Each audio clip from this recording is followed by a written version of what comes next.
I need to survive 99 degrees and me being out of town half the summer.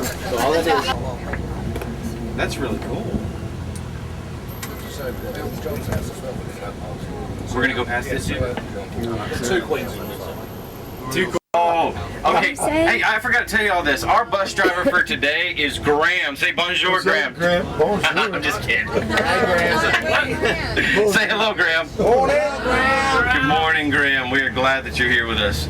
He told us that Elton John his house is coming up in front of us, and he says after he said that, he says there are 2 queens in England.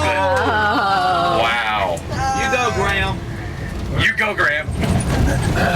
That's funny. Narrow streets. This is really cool. Look at those road prices. That's really nice. Oh. Catch up there, like hard. It's the Thames. This is the Thames River. We're gonna go to the tower. Oh. We're gonna see this river a lot as we're going through the London Bridge. Goes over this river. Big black gates right on the right hand side. That's we're coming up here. Just past us. Or his old house. Just on the bend as we go around. On the bend as we go around. So make sure you're looking for it. It's got the black gates in front of it. Yeah. Still lives there. Oh, he still lives there. I'm sorry. No, this is his house. This is his house right here. This is one of his houses. Look right here. Black gates.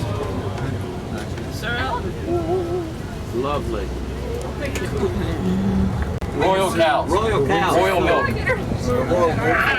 Awesome. Yeah, that's right. Look how big the castle is over there on the way out there. He said if you want to take pictures coming up really quick, there's going to be a great opportunity. Get your cameras out. Thank you. What is a Ferris wheel? I was right. I told him there was a Ferris wheel over here. It's near the coach box. Apparently you can see Windsor Castle. I'm not aware. Oh my goodness. The flag. What is that? A great opportunity to take a picture, and it should be on your right. Wow. Get ready. Slow down. Okay, he's slowing down. He's slowing down.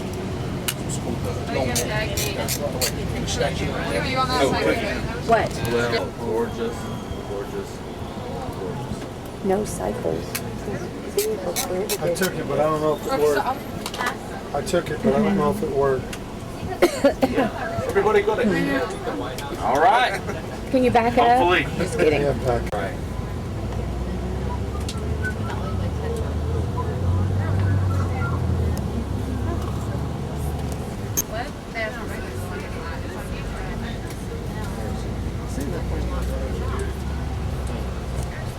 All right, people. Make sure you get all. Yeah, but I just want to see Diana. You know.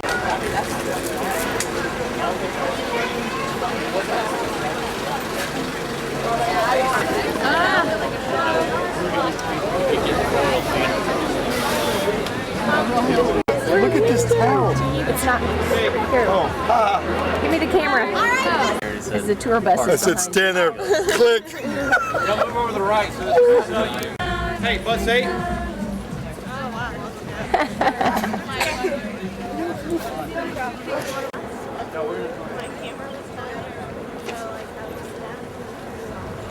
Close to the castle. I thought it was going to be set off on a hill. Cross the road. 1, 2, 3. This is going to be so crowded. 1, 2, 3, 4, 5, 6, 7, 8, 9. Don't cross the road.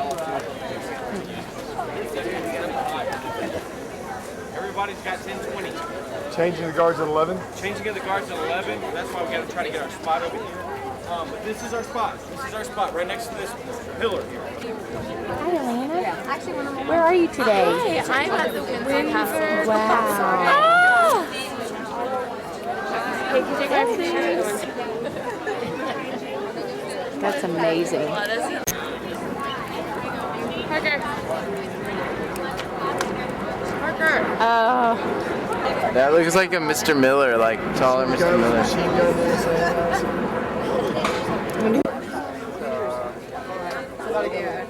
Tag me.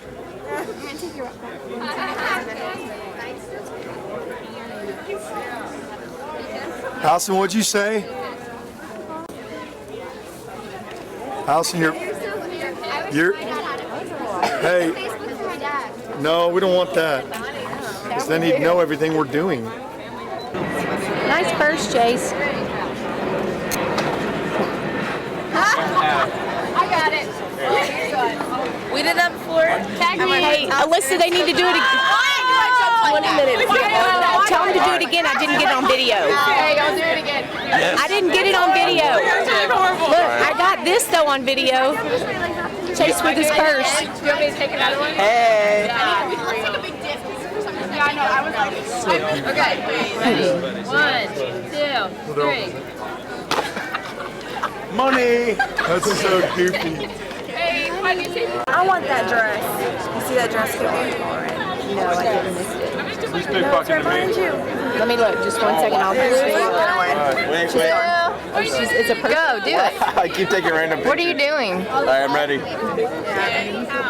1, 2, 3. I got one person. Here, look what's coming out of the thing. We did that when we climbed. Y'all need to jump some mat ups. We all take a picture on top of it. All right, y'all count and I'll do it. Take their feet. Huh? To the keep!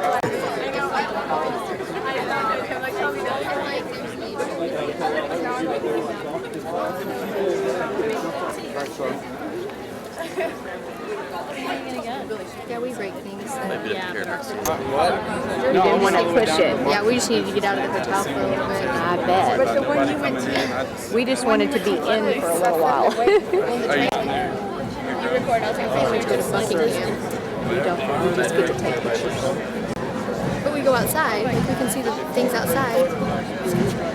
We almost went the other day because it's right down the street from the Whites. I love the hotel.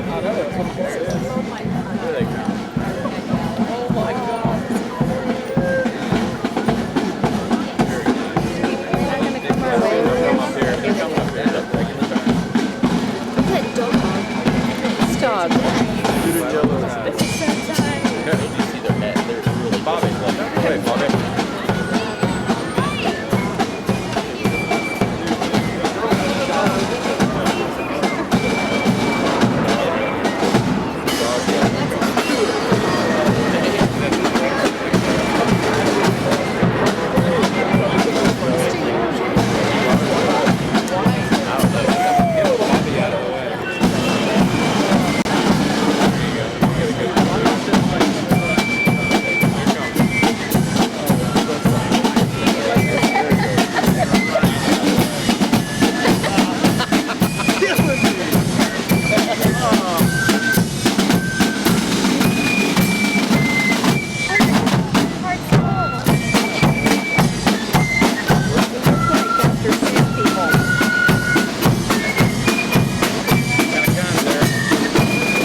It's on video. Walking at the Windsor Castle.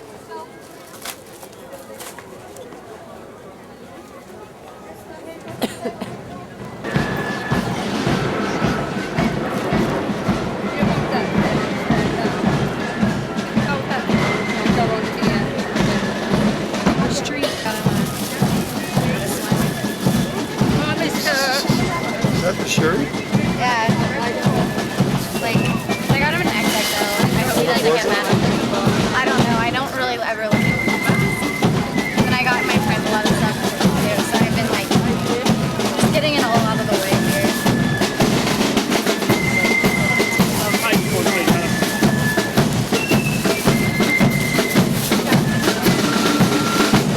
medals.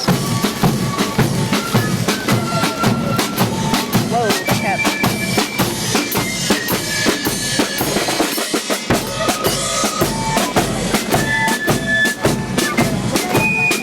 This guy winked at Allison. He winked? Yeah, he did. I didn't see that. I got it on video. Did he really? He did. He winked right at her. Oh my god, that's so weird. He made eye contact with me, but I was All right, well, Can I go? Wait, follow us?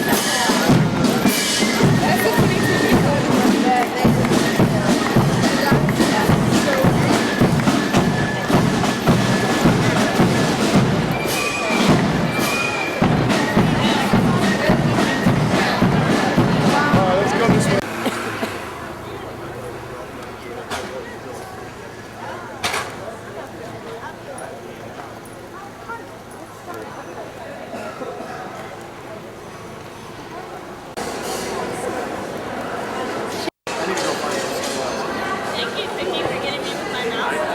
You want to go shopping? We're at Windsor Castle and he's cleaning the drain. Oh, look at those flowers. Oh my gosh.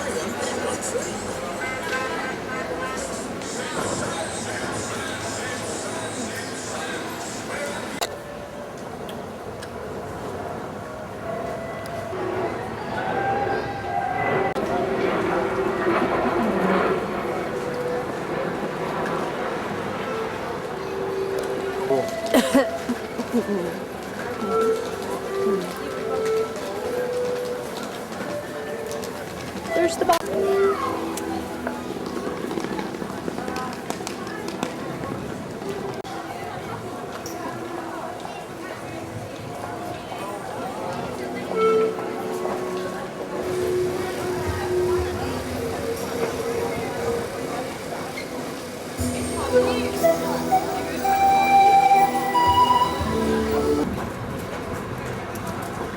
Oh my goodness. Oh, I hadn't gotten that. Look at the people up there.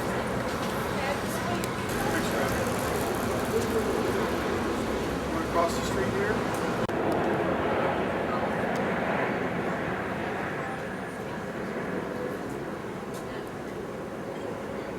It's beautiful. Huh? Whatever you want.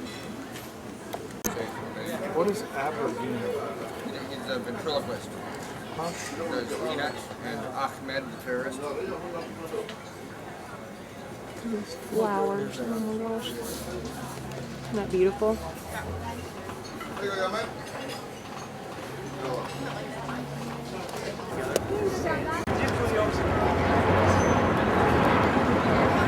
Wave at me, Tyler.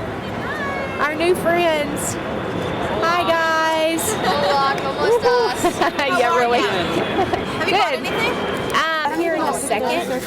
It's shopping areas. But isn't this fun? I just figured it was going to.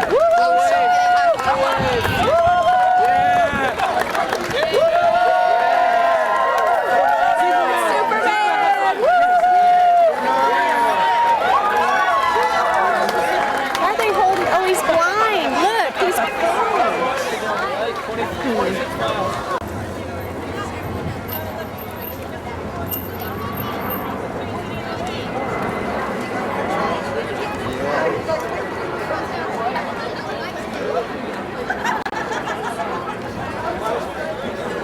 Travel groups.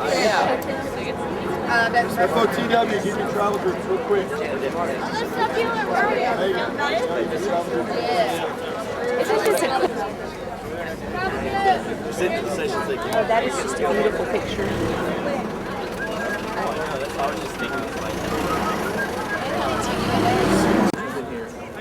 And I'm like, hey, really? I want to buy it. Oh, then she was like, oh, okay, never mind. That's fine. That's fine. I don't know. It's very for my back. Yeah, I can narrow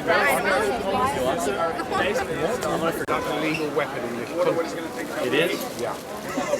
Okay.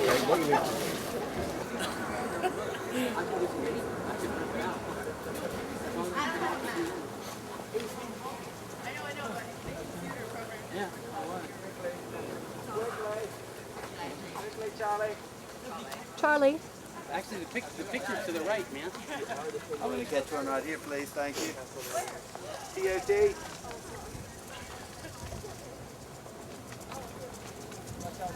Which? See, there's always a truck in my way. What do you think that window is right there?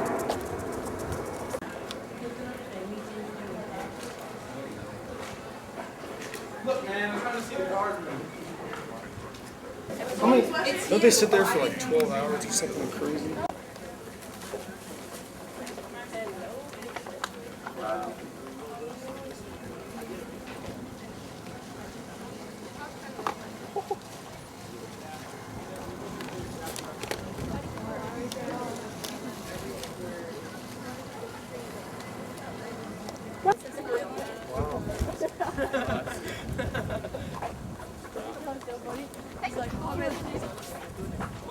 We lost our group. Sorry. They ditched us again. No, this is the group. No, not. This is number 2.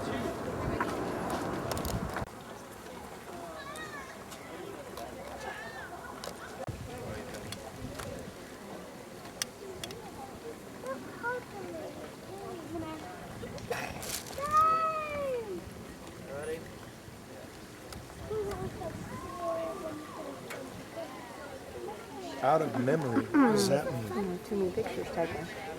How do I clear them out? What?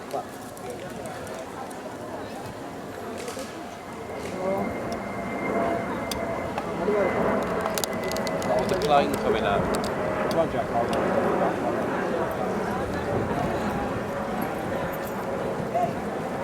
So easy coming at I'm us. gonna tell him to smile. I know, you can't do that. Please. What'd you say? Let's get a picture of this. Hey, pretty man. Paige, stop it. Shelby told me to. Oh yeah. What's the? Paige, stop it. How are you not laughing at that? That's hilarious. He doesn't think it's funny at all. People are smiling right now. It looks like a Dr. Seuss. I bet not. I bet he's not smiling. El patio. Ah, bueno, sí, ya, claro. Es que han dicho que eran cuántas pistas tienen. Wow.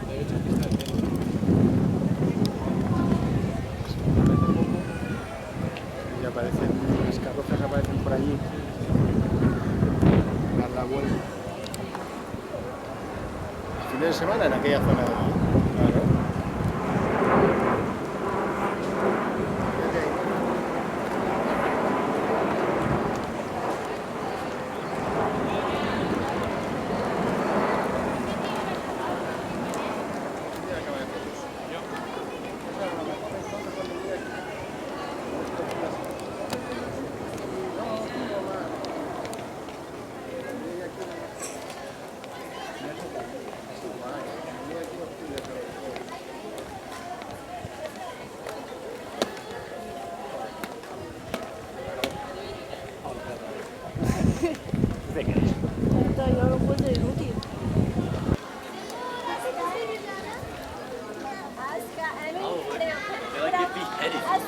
Hello! He's gonna laugh.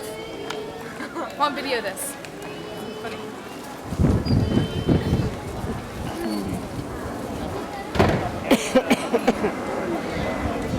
Mom, are you gonna video this?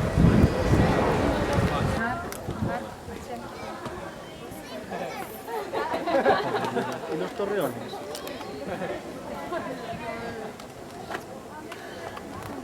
No sé de aquello. Wow. That's a lot of roses. He puts them on the tables, don't you think?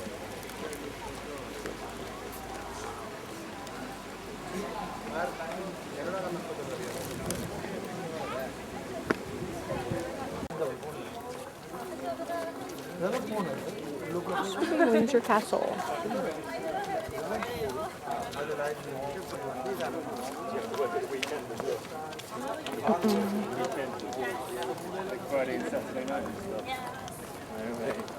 You think she rides her horse down here? She walks the garden. What do you think that is up there? Like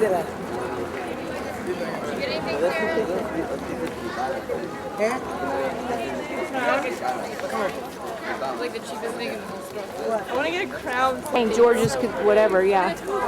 Chapel or cathedral. Is that the church?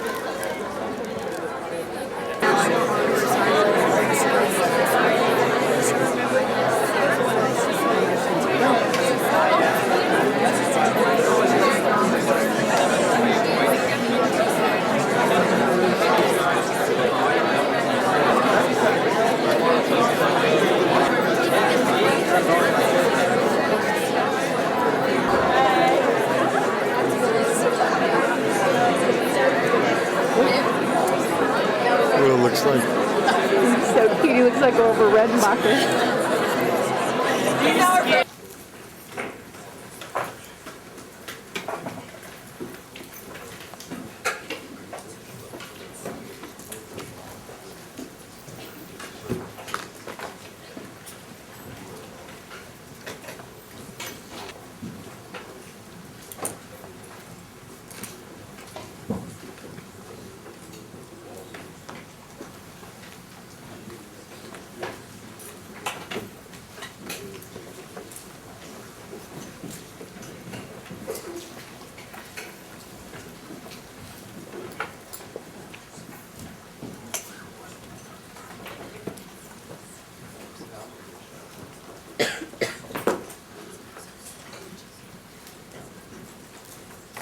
Tell you how impressed I am. You could work for the Secret Service, or for the Red Arrow, or for the Green Beret. You came in so quietly and stealthily. I was impressed. It is a rare privilege for us to have His Royal Highness Prince Michael of Kent. One of the highlights every year for our students when they fill out their evaluation forms is when they comment on they cannot believe that not only such a busy individual, but such a distinguished individual would make time in his busy schedule and diary to speak to primarily U.S. students who are teenagers. And I tell you, I must admit how very grateful and humbled I am by that as well. It has been my privilege to know His Royal Highness for almost 10 years, and to be able to watch him. Met his beautiful daughter, and I've watched him and had been the privilege to be with him even in other countries, and was privileged to be able to see him at the President's Prayer Breakfast in D.C. And I want to tell you, we are very, very fortunate to have the speaker we have today. How do you introduce a member of the royal family, and how do you introduce Prince Michael of Kent? Well, I would tell you that he speaks fluent Russian. I would tell you he spends a great deal of his time in leading businessmen, primarily helping them establish relationships and contacts. And in this global economy, much needed contacts in the former Soviet Union, and of course now in China. I also know that he spends the majority of his time working with nonprofits. I'm allowed to say on a personal note, the thing that absolutely impresses me the most about this gentleman is when getting to know those that handled his schedule and seeing charity after charity, nonprofit after nonprofit, and I'm talking about causes and peoples that would not even be on most of our radar screens. The deep compassion and the boundless energy to help raise exposure and to raise much needed funds for those in need. The first time I was privileged to meet His Royal Highness was in Houston, Texas, and it was for an event that he was very passionate about. It was the flying hospital, where we would take a 747 and it had been equipped with 3 or 4 operating rooms, and it would land in various countries and perform eye surgeries, and then the next time it'd be equipped to perform dental work, or the next time heart surgeries. I mean, it was an amazing concept. And several of our students were able to be a part of the flying hospital on several of their missions around the world. And then when I was privileged to go to the Soviet Union to learn of the cancer hospitals, the burn hospitals that His Royal Highness has been involved with. And so I just simply say to you that not only are we going to hear a man who has traveled the world and hear a man who has been a leader among leaders, but also to hear a man that is, I think, a great friend to those that have needs and oftentimes a voice that may not ever have been heard. I'm also most grateful to say of his great interest in you. I've watched through the years when we've rearranged the schedule or we've moved the timing around because he was being called out of the country. And to be honest, a lot of speakers, most speakers, especially someone in, I don't have time, and yet he's always gone the second and third mile to speak to our students. So we are most fortunate and most grateful. And so I present to you His Royal Highness Prince Michael of Kent. Thank you, sir, for coming and being with us.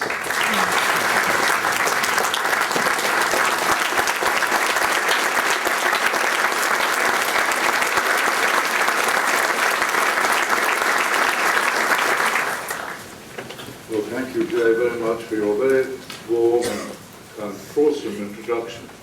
I'm going to tell you that for me, to talk to you people is a huge privilege.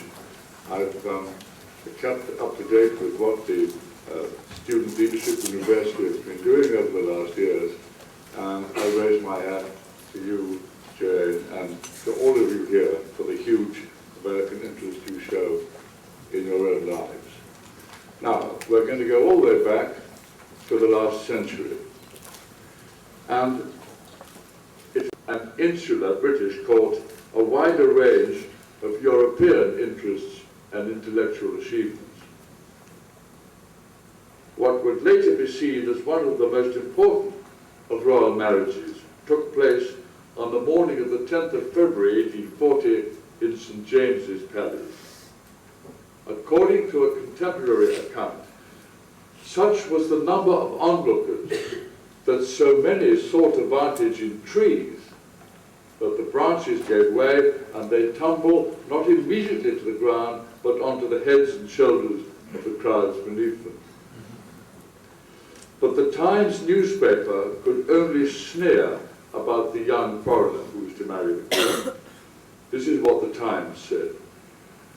One might express a wish that the consort selected for a princess so educated and hitherto so unfairly guided as Queen Victoria should have been a person of riper years and likely to form more sound and circumspect opinions.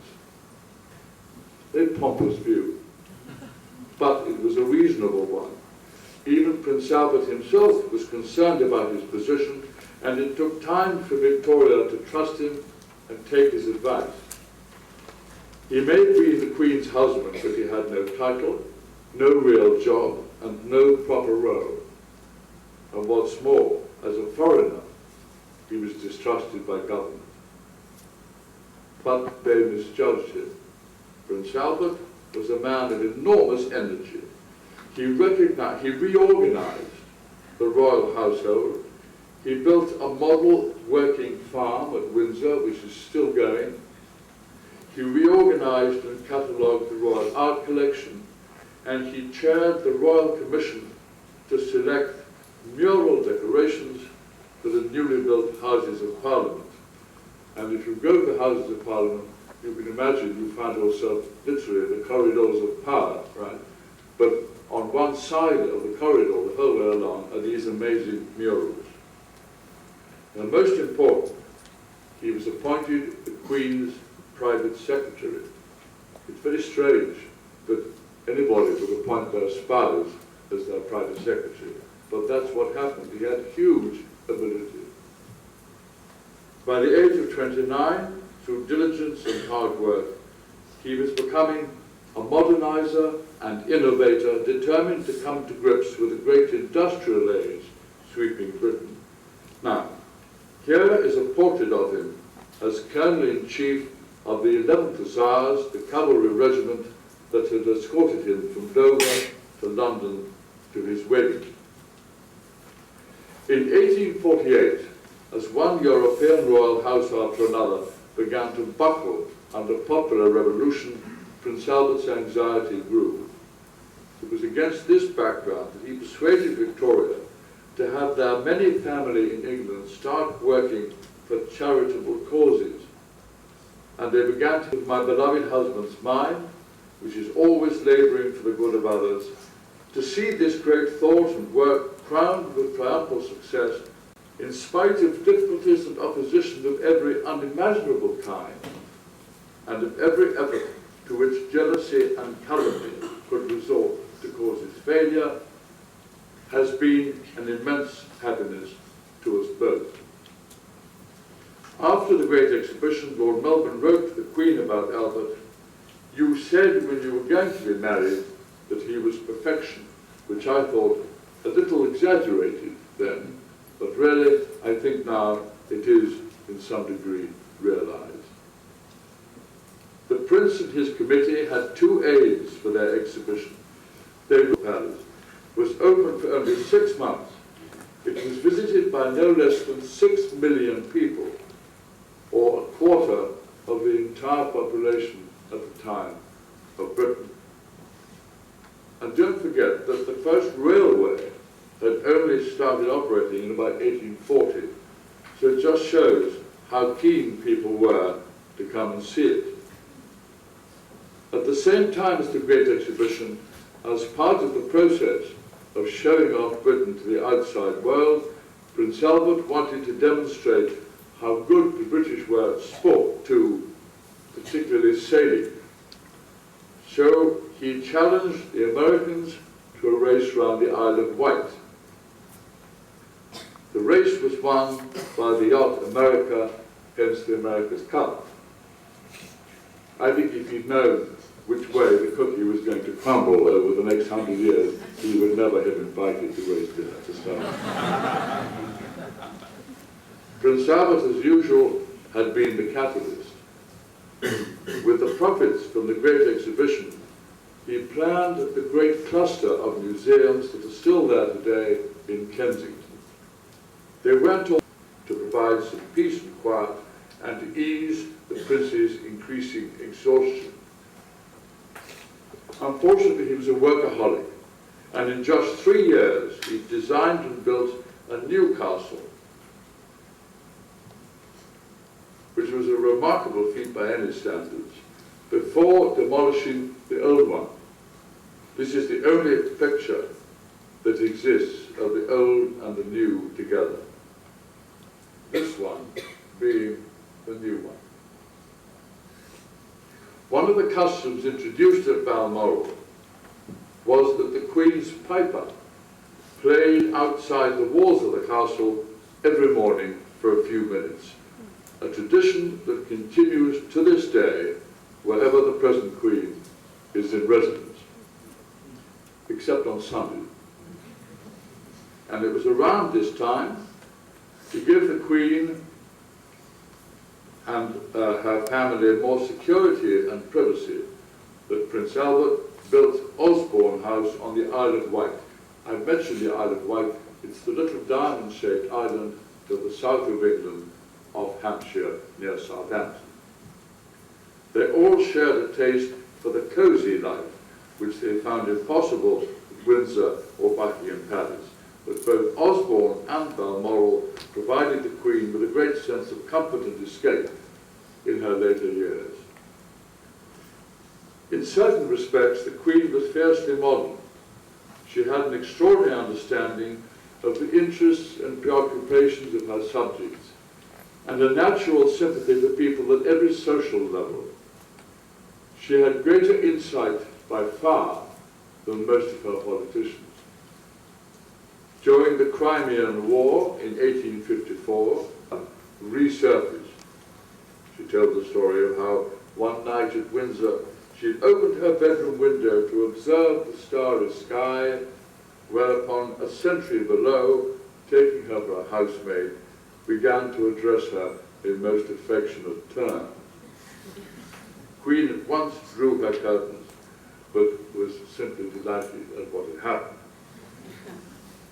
To some extent, the Victorian cliché was created by the Queen herself, who could be terrifying and enjoyed it when it suited her.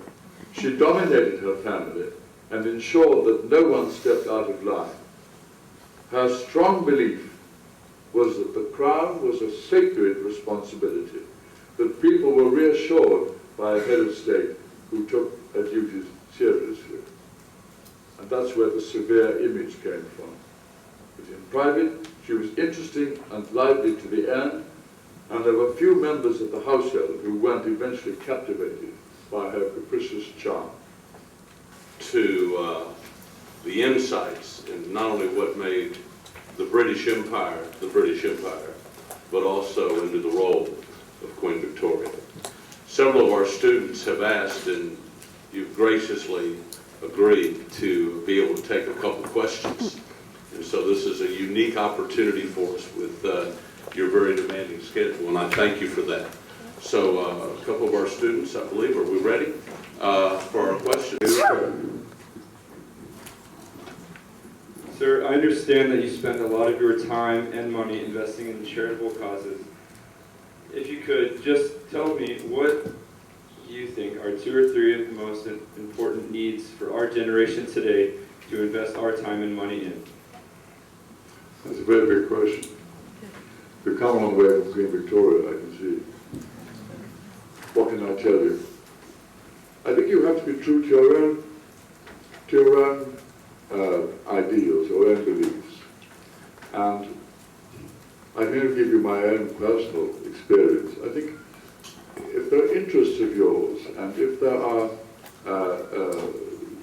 qualities in people which you want to bring out, then you don't have to identify them very closely. It's just that by your own influence, your own connection with people and with places and with things, that you find, even without making particularly a conscious effort, you find a lot of your own thinking, and if you have a deep belief in what you're doing, that radiates with other people. That's not a very concise answer, but that's the best I can do for you. Thank you.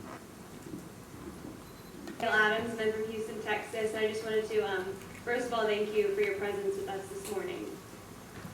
Sir, I understand that you've had a lot of experience with Russian citizens and the Russian government, and I was just wondering if you think we have a rough time ahead of us, if we're entering into a difficult time with the Russian government, with that country. Thank you. Very good. Very good question. Well, first of all, I conspicuously do not have any connection on the political arena. I understand that.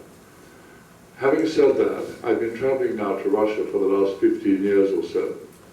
And I can tell you this, that the political connections between Russia and the United States and Russia and Britain may be what they are. But at every other level, whether it's commercial or personal, the relationships are strong, are booming. The Russians are longing to be accepted in the outside world. Russia can probably exist very happily without paying too much regard to the outside world. They have their economy is booming, for example. But the rest of us on this planet cannot do without Russia. And whatever we may think of that country today, eventually she is going to emerge from this sort of chrysalis of difficulty and exert a huge, huge influence. And we had better be ready for that. I, for example, sit at the head of the British, I can't say it, the Russo-British Chamber of Commerce, and we have had record trade figures between our two countries in the last couple of years. I see people at every level. I have my own cultural foundation in Russia. I travel extensively there. I see only friendship. I see only good, solid, grown-up people who are very conscious of not only their place in the world, but their contribution. They're, like any great country, they have exceptional people who are in their education, who are in their cultural world, musicians and so on. Those are the people I have contact with, and those are the people who impressed me enormously. I hope that answers your question. Anybody else? Beyond what Mr. Strack has already taught you, and your knowledge and understanding of it as you grow up is far deeper than mine. You're much more in touch with it than I am. It's something indefinable. I was the other day at the Joint Service Command and Staff College in England, which is where all our brightest people in the armed forces go to the Staff College. They're probably aged about 35, something like that. And these are people who have taught leadership since the day they joined the armed forces, and they know all about it. And the standards that your armed forces are setting and our armed forces are setting are exemplary. I'll give you one little window. One of the people on that course was a Chinese major.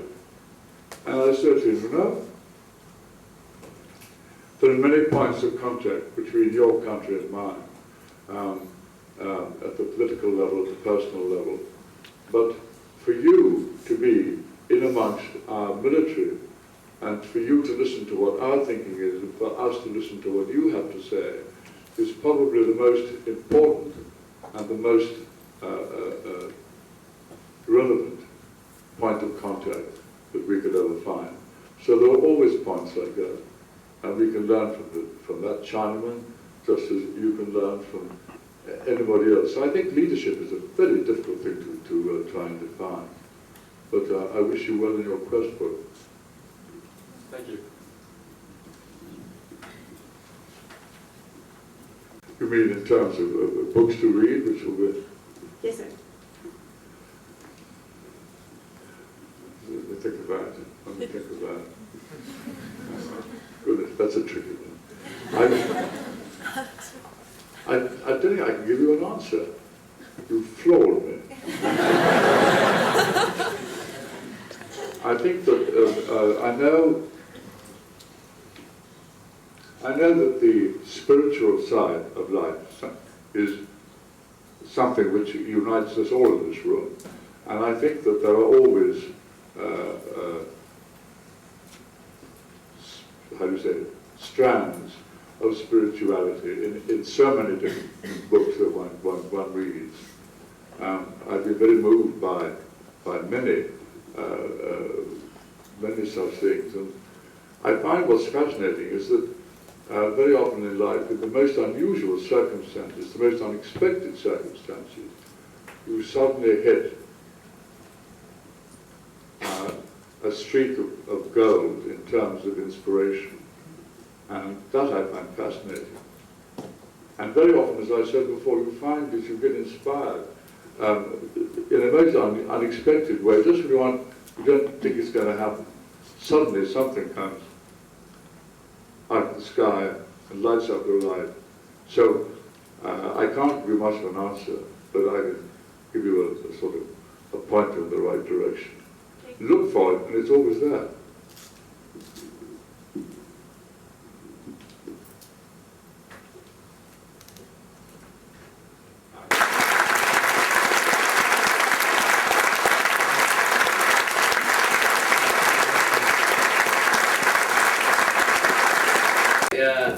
You don't stay here, stand up and stretch your legs though. I think that'd probably be a smart I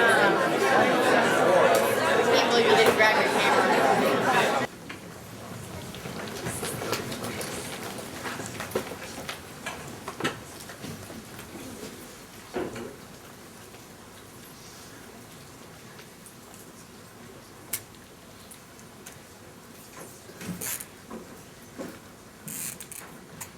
Good morning, students. How are you? Please be seated. There are some privileges that we get that are privileges, and then there are some privileges we get that are quite enjoyable. The gentleman who's going to come and speak to us, I promise you, as my grandfather taught me, he'll leave a mark. And that is, he's always remembered. The Honorable Sir Nicholas Soames has not only been greatly used himself with a very distinguished career in Parliament, Parliamentary Secretary, the Ministry of Agriculture, Fisheries, the Minister of State for the Armed Forces, the Minister of Defense, but he has always been a wonderful sharer, if that's the proper term, and communicator, sharing with the world a very unique perspective of his most amazing grandfather. The Honorable Nicholas Soames' grandfather is one of the greatest statesmen, some say the greatest in the last 100 years, some say one of the greatest men of history, and certainly of the history of English-speaking people. I guess that'd be an appropriate title with his background. This is a gentleman who speaks all over the world, to businesses, to government, and I can't tell you how deeply, deeply fortunate we are this time of year with his schedule for him to take this time to be with us. So I want you to give a great SLU welcome to the Honorable Sir Nicholas Soames. Thank you, sir.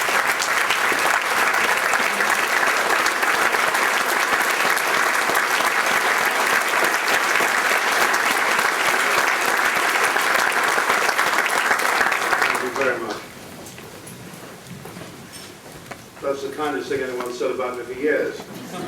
Thank you very much indeed. And thank you so much for allowing me to, President, for allowing me to come and speak to this marvellous gathering, which I've now done on about 5 or 6 years running. And it's a great pleasure to see so many of you here. And I hope you are having a wonderful time here. And I hope today that you're going to go, some of you are going to go to Westminster Abbey and some to the British Museum, that you will see some of the great treasures of this country, and in Westminster Abbey you will see the beautiful and moving memorial to the tomb of the unknown warrior laid by King George V. And also just behind that you will see a stone in the floor unveiled by the Queen on the 20th anniversary of my grandfather's death. A very simple stone just saying, "Remember Winston Churchill." And that today is what I very briefly want to do, to try and encapsulate Churchill's life very briefly for you, and then say something at the end, and if we have any time, I'm very happy to try and answer any questions. Now, Winston Churchill was well described as being half American, but wholly British. And through his mother, my maternal great-grandmother, the remarkable but very racy and very beautiful Miss Jenny Jerome of Brooklyn, New York, he had American, indeed revolutionary blood in his veins. It was a source of the greatest pride and satisfaction to him that he could count amongst his forebears at least 4 ancestors who had fought against the British in the War of Independence. And for someone who first visited America in 1895, under the aegis of Senator Burt Cochran, that he should have been made an honorary citizen of the United States by President Kennedy 70 years later, was something of which he was immensely proud, as are his family today, that one of the most modern destroyers in the United States Navy is the Aegis-class weapons destroyer, the USS Winston S. Churchill. But however much you know of Churchill's life, and even if you know nothing of it, it should astonish you. As a soldier, before the age of 28, he'd served with 8 different regiments of the British Army in 6 different theatres of operation in his extraordinary, relentless quest for danger, for adventure, for fame, and to prove to the world the sort of person that he thought he was. He served in Cuba and Egypt, in India, on the northwest frontier of Pakistan, where today British and American forces continue to hunt down Al-Qaeda, in the Sudan and in South Africa, not to mention his most gallant and distinguished service in the First World War in the trenches of France and Flanders. He was indeed a soldier of fortune and an adventurer.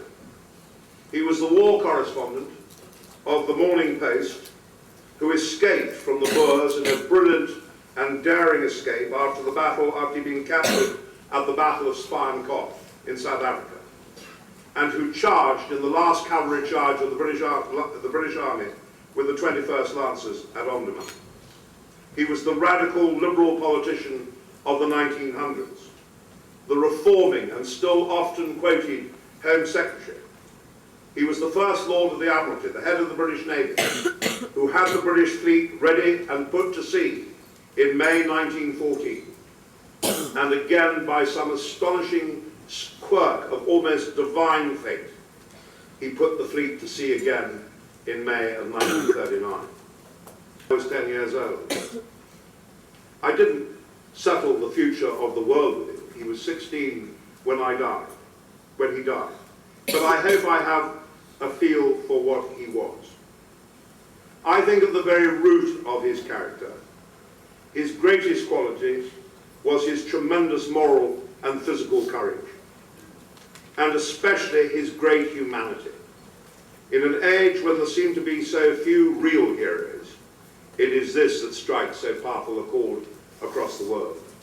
But of course there was much, much, much more than that, for he was in truth everything, surely, that we ourselves would all want to be. Resolute, rock-like, indomitable, and morally and physically fierce. And whilst, like all politicians, he was often wrong, he was most definitely right on the really big things of his political life. Path to duty. They only saw their duty to resist oppression, to protect the weak, and to vindicate the profound but unwritten law of the nations. They never asked the question, what shall we gain? They asked only the question, where lies the right? And it was thus that they marched away forever.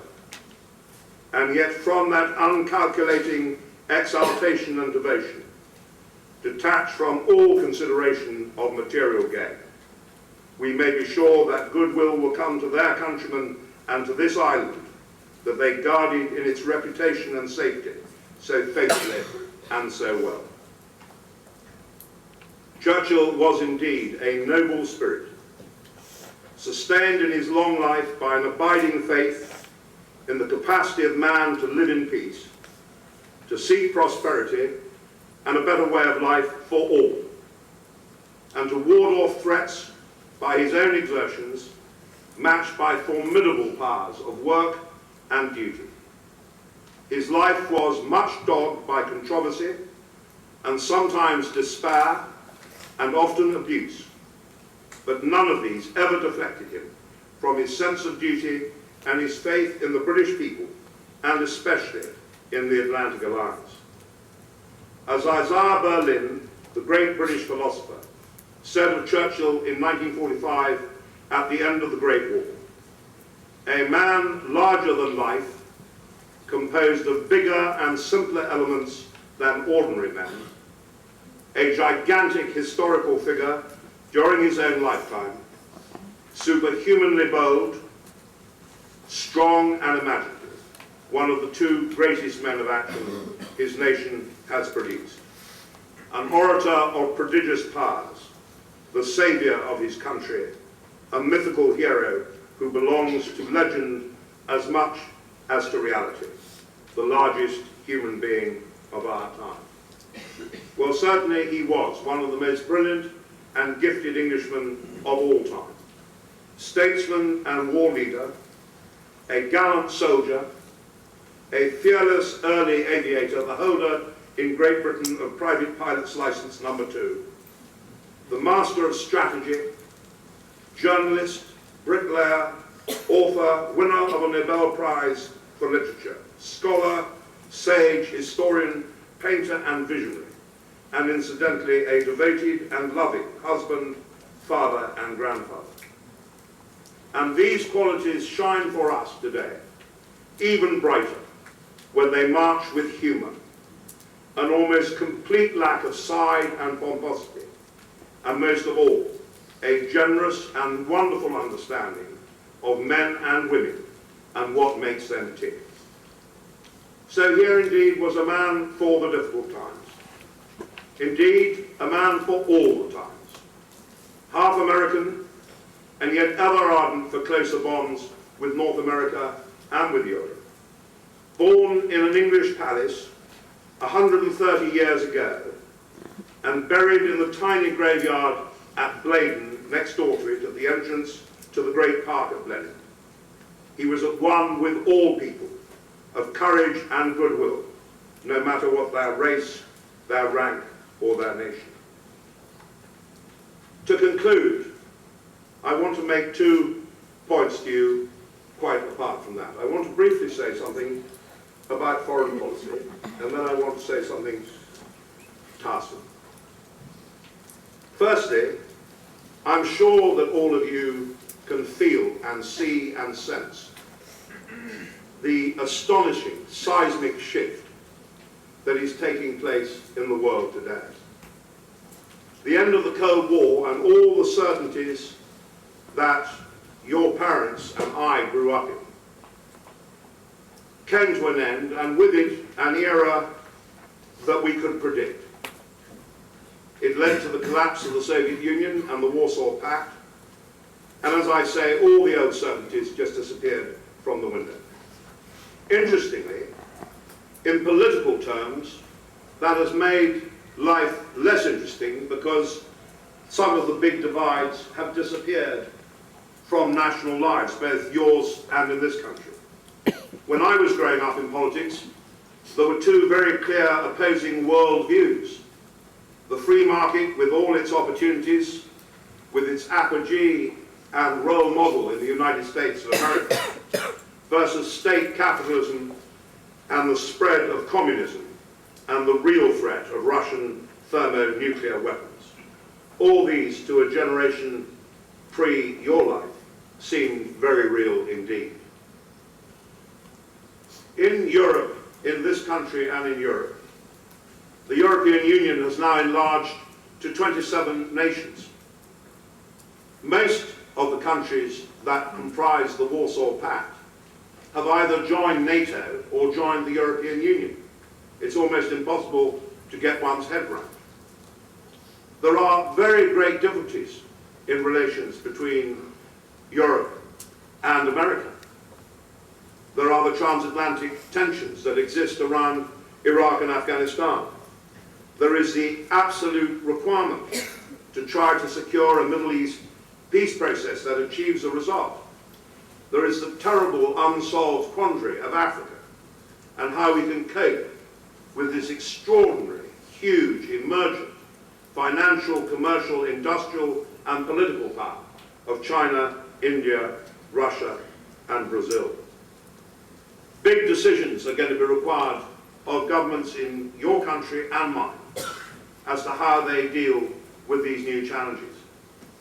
And that's quite apart from global warming and all the other big issues that are the everyday meat of political life.